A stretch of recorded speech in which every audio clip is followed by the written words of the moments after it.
ಬನ್ನೀಗ ನೋಡೋಣ ಇಂದಿನ ಹವಾಮಾನದ ವರದಿ. ಸ್ನೇಹಿತರೆ, ಎಲ್ಲರಿಗೂ ಇಂದಿನ ಹವಾಮಾನ ವರದಿಗೆ ಆತ್ಮೀಯ ಸ್ವಾಗತ. ರಾಜ್ಯದ ಹಲವು ಜಿಲ್ಲೆಗಳಲ್ಲಿ ಸೂರ್ಯನ ಶಾಖೆ ಹೆಚ್ಚಾಗ್ತಾ ಇದೆ. ಮತ್ತೊಂದು ಕಡೆ ಮಳೆಯ ಮುನ್ಸೂಚನೆ ಕೂಡ ಸಿಕ್ಕಿದೆ. ಇವತ್ತು ಕರ್ನಾಟಕದ ಯಾವ ಜಿಲ್ಲೆಗಳಲ್ಲಿ ಮಳೆಯಾಗುವ ಸಾಧ್ಯತೆಗಳಿವೆ, ಎಲ್ಲೆಲ್ಲಿ ಬಿಸಿಲು ಹೆಚ್ಚಾಗಿರಲಿದೆ, ಹವಾಮಾನ ಇಲಾಖೆ ನೀಡಿರುವ ಎಚ್ಚರಿಕೆಗಳೇನು, ಇಲ್ಲಿದೆ ಸಂಪೂರ್ಣ ಮಾಹಿತಿ.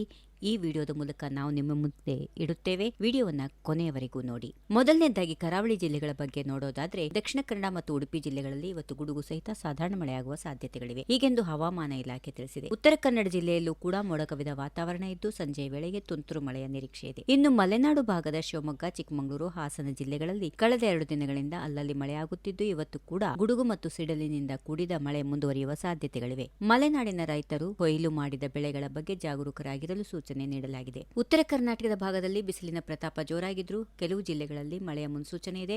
ಬೆಳಗಾವಿ, ಬಾಗಲಕೋಟೆ, ರಾಯಚೂರು ಮತ್ತು ಯಾದಗಿರಿ ಜಿಲ್ಲೆಗಳಲ್ಲಿ ಇವತ್ತು ಗುಡುಗು ಸಹಿತ ಮಳೆಯಾಗುವ ಸಂಭವ ಇದೆ. ವಿಶೇಷವಾಗಿ ಈ ಭಾಗದಲ್ಲಿ ಗಂಟೆಗೆ 30 ರಿಂದ 40 ಕಿಲೋಮೀಟರ್ ವೇಗದಲ್ಲಿ ಗಾಳಿ ಬೀಸುವ ಸಾಧ್ಯತೆಗಳಿದ್ದು ಹಳದಿ ಅಲರ್ಟ್ ಘೋಷಣೆ ಮಾಡಲಾಗಿದೆ. ಆದರೆ ಕಲಬುರಗಿ ಮತ್ತು ಬೀದರ್ ಜಿಲ್ಲೆಗಳಲ್ಲಿ ತಾಪಮಾನ 40 ಡಿಗ್ರಿ ಸೆಲ್ಸಿಯಸ್ಗಿಂತ ಹೆಚ್ಚು ಇರಲಿದ್ದು ಜನರು ಮಧ್ಯಾಹ್ನದ ವೇಳೆಗೆ ಹೊರ ಬರುವಾಗ ಜಾಗರೂಕರಾಗಿ ಇರುವುದು ಒಳಿತು. ದಕ್ಷಿಣ ಒಳನಾಡಿನ ಜಿಲ್ಲೆಗಳಾದ ಮೈಸೂರು, ಚಾಮರಾಜನಗರ ಮತ್ತು ಮಂಡ್ಯ ಜಿಲ್ಲೆಗಳಲ್ಲಿ ಸಾಧಾರಣ ಮಳೆಯಾಗುವ ಸಾಧ್ಯತೆಗಳು ಇವೆ. ಇನ್ನು ರಾಜಧಾನಿ ಬೆಂಗಳೂರಿನ ಬಗ್ಗೆ ನೋಡೋದಾದ್ರೆ ನಗರದಲ್ಲಿ ಮೋಡ ಕವಿದ ವಾತಾವರಣ ಇರಲಿದ್ದು ಸಂಜೆ ಅಥವಾ ರಾತ್ರಿ ಲಘು ಮಳೆಯಾಗುವ ನಿರೀಕ್ಷೆ ಇದೆ. ತಾಪಮಾನವು ಗರಿಷ್ಠ 36 ಡಿಗ್ರಿ ಮತ್ತು ಕನಿಷ್ಠ 24 ಡಿಗ್ರಿ ಸೆಲ್ಸಿಯಸ್ ದಾಖಲಾಗುವ ಸಾಧ್ಯತೆಗಳಿದೆ. ಬೆಂಗಳೂರು ಗ್ರಾಮಾಂತರ, ಚಿಕ್ಕಬಳ್ಳಾಪುರ ಜಿಲ್ಲೆಗಳಲ್ಲೂ ಕೂಡ ಪ್ರೀ ಮಾನ್ಸೂನ್ ಮಳೆಯ ಅಬ್ಬರ ಇರಲಿದೆ. ಒಟ್ಟಾರೆಯಾಗಿ ಹೇಳೋದಾದ್ರೆ ಇವತ್ತು ರಾಜ್ಯದ ಹಲವು ಕಡೆ ಮಳೆ ಬರುವ ಮೂಲಕ ಧಗೆಯಿಂದ ಸ್ವಲ್ಪ ಮಟ್ಟಿಗೆ ಸಮಾಧಾನ ಸಿಗಲಿದೆ. ಗುಡುಗು ಸಿಡಿಲಿರುವಾಗ ಮರದ ಕೆಳಗೆ ಅಥವಾ ವಿದ್ಯುತ್ ಕಂಬಗಳ ಹತ್ತಿರ ನಿಲ್ಬೇಡಿ ಎಂದು ವಿನಂತಿಸುತ್ತೇವೆ. ನಿಮ್ಮ ಜಿಲ್ಲೆಯ ಹವಾಮಾನ ಯಾವ ರೀತಿಯಾಗಿದೆ? ಮಳೆಯಾಗುತ್ತಿದೆಯಾ ಅಥವಾ ಬಿಸಿಲು ಹೆಚ್ಚಿದೆಯಾ? ಈ ವಿಷಯವನ್ನ ಕಾಮೆಂಟ್ ಮೂಲಕ ತಿಳಿಸಿ.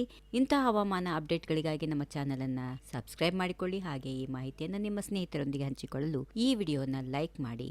ಧನ್ಯವಾದಗಳು. If you like this video, ಬೇಗ ಲೈಕ್ ಮಾಡಿ, ಕಾಮೆಂಟ್ ಮಾಡಿ, ಶೇರ್ ಮಾಡಿ ಹಾಗೂ ಯೋಯೋ ಟಿವಿ ಕನ್ನಡವನ್ನು ಸಬ್ಸ್ಕ್ರೈಬ್ ಮಾಡಿ.